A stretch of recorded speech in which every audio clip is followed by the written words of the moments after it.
बिस्मिल्लाहिर्रहमानिर्रहीम। अस्सलाम वालेकुम। आइडेंटिफिकेशन परेड, शनाख्त परेड भी कहते हैं इसे। आइडेंटिफिकेशन परेड का नाम हम लोगों ने भी सुना होगा, लेकिन ये होती क्या है और QSO के कौन से आर्टिकल में ये बात लिखी गई है। वैसे इसके ऊपर एक सवाल पूछा जाता है कि ये जो आर्टिकल 22 है, इसमें आइडेंटिफिकेशन परेड का तो नाम ही नहीं लिखा हुआ, तो फिर कैसे पता चलता है कि ये आइडेंटिफिकेशन परेड इसमें ही होती है। तो आइए देखते हैं कैसे पता चलता है। फैक्ट्स नेसेसरी टू एक्सप्लेन और इंट्रोड्यूस रेलिवेंट फैक्ट्स, ऐसे फैक्ट्स जिनको एक्सप्लेन करना ज़रूरी हो या इंट्रोड्यूस करते हों, वो रेलिवेंट फैक्ट को इंट्रोड्यूस करवाना ज़रूरी हो। फैक्ट्स नेसेसरी टू एक्सप्लेन, वो फैक्ट्स जो कि नेसेसरी टू एक्सप्लेन हो, या फिर और introduce a fact in issue, या कोई फैक्ट इन इशू इंट्रोड्यूस करवा रहे हो, और रेलिवेंट फैक्ट या रेलिवेंट फैक्ट इंट्रोड्यूस करवा रहे हो। और विच सपोर्ट और रिबर्ट, या तो वो सपोर्ट कर रहे हो या फिर रिबर्ट कर रहे हो। रिबर्ट मतलब उसको निगेट करना या वो मुखालफत करने वाले ज़िम्मे में आता है।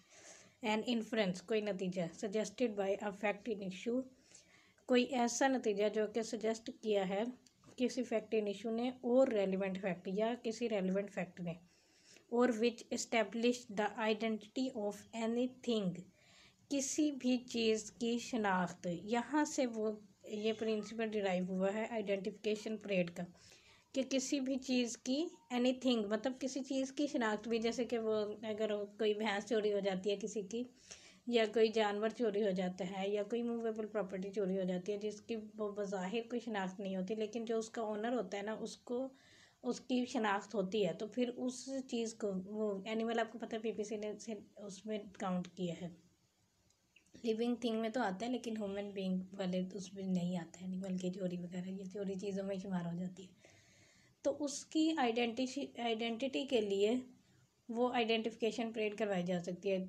चोरी अगर भैंस है वो चोरी, तो वो उसकी डिस्क्रिप्शन बताएगा। अगर आप वो बज़ाहिर इतनी सारी भैंसें खड़ी हों तो वो सेम लगती हैं सारी, लेकिन जो उसका ओनर होता है उसको उनमें फ़र्क पता होता है। जैसे आप अगर कोई पालतू जानवर कोई पेट रखते हैं, तो वो पेट अगर हम देखें तो बिल्लियाँ सारी एक जैसी लगती हैं या कुत्ते सारे एक जैसे लगते हैं, लेकिन जिनका रखा हुआ होता है तो वो साफ पता चलता है कि वो उन्होंने घर का वो पालतू है, और ये उसकी स्पेसिफिकेशन जो चेंज होती हैं। अच्छा लिखा है नेक्स्ट। और पर्सन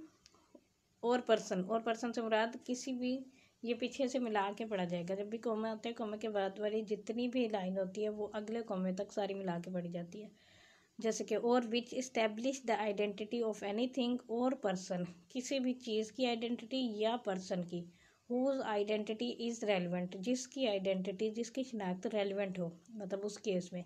और fix the time or place, और उसका टाइम फिक्स किया जाएगा और प्लेस फिक्स की जाएगी। जो आइडेंटिफिकेशन परेड का वो सीक्वेंस है वो एक फिक्स प्लेस में होती है, मतलब वो जेल की हदूद में ही होती है, और उसकी प्लेस वही होती है, और उसका टाइम फिक्स किया जाता है कि फ़लाँ टाइम पे वो आइडेंटिफिकेशन परेड की जाएगी।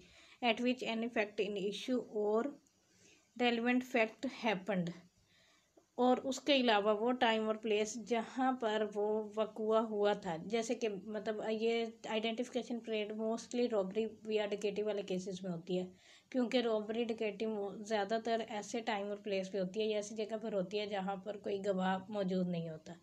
तो वहाँ पर जो है वो सिर्फ जो विक्टिम है वही गवाह होता है। तो फिर उस ज़्यादातर वो डकैतों ने नकाब वगैरह पहने होते हैं, तो फिर वो उसकी शिनाख्त कैसे करेगा। या अगर नकाब नहीं भी पहने हुए, सिर्फ उसी ने ही उसको देखा है, तो वो उसको डिस्क्राइब करता है अपनी FIR में। डिस्क्रिप्शन बताता है कि भाई उसके फेस पे दाढ़ी थी या नहीं थी, या उसकी आंखें किस तरह की थी, या उसकी नाक किस तरह की थी, या वो उसके बाल किस तरह के थे, उसकी हाइट कैसी थी, उसका कलर कैसा था। वो सारी की सारी डिस्क्रिप्शन वो FIR में मेंशन करवाता है। और फिर जब एविडेंस के टाइम पे वो अगर कोई अक्यूज पकड़ा जाता है, तो फिर वो 9 लोगों के आइडेंटिफिकेशन परेड का जो प्रोसीजर है वो हाई कोर्ट रूल्स में लिखा हुआ है, उसको अभी मैं डिस्कस करती हूँ, लेकिन पहले इसको कंप्लीट कर लें। और which show the relation of parties, जो कि शो कर रहा हो रिलेशन ऑफ पार्टीज़ को। By whom any such fact was transacted, मतलब जिसके ज़रिए कोई फैक्ट ट्रांजैक्टेड हुआ है। अब ये सिर्फ डकैती रॉबरी वाले केसेस में नहीं, फ्रॉड के केसेस में भी हो जाता है। तो वो जिसने मतलब उस फैक्ट को किया होगा उसके हवाले से उस की आइडेंटिटी अगर वो प्रूव करना रेलिवेंट हो तो फिर ये आइडेंटिफिकेशन पीरियड होती है। Are relevant in so far as they are necessary for that purpose.